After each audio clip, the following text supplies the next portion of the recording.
The Ogallala Aquifer is the largest aquifer in the United States and is a major one of Texas, underlying much of the High Plains region, according to the Texas Water Development Board. Now, it provides significantly more water for users than any other aquifer in the state. About 95% of groundwater pumped is used for irrigated agriculture. But throughout much of the aquifer, groundwater withdrawals exceed the amount of recharge. Our Jack Kessler has more as part of our High Plains agriculture coverage. I believe it's the lifeblood of the region.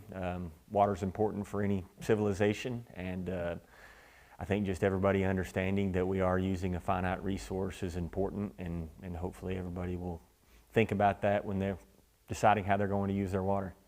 Dr. Craig Bednarz, West Texas A&M University, standing Gary Sigmund, professor of water resources and director of the Semi-Arid Agricultural Systems Institute and member of the Ogallala Aquifer program, says the aquifer is the main water resource for crop production and livestock in the High Plains region.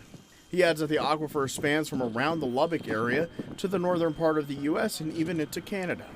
Bednarz talks about the current levels of the aquifer. The levels in the aquifer depend on where you are in the Ogallala Aquifer region, but we're in the southern region, and particularly areas south of here, the aquifer has become so depleted that they're not really able to pump or extract more irrigation water from the aquifer.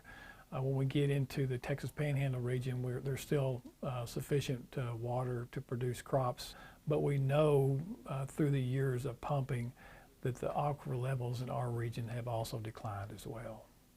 He explains that the Ogallala is a closed aquifer, meaning that it's not recharged. So every gallon of water that we pump out of the aquifer will not be replaced by future precipitation events. There are things being done to help with the depletion of the aquifer.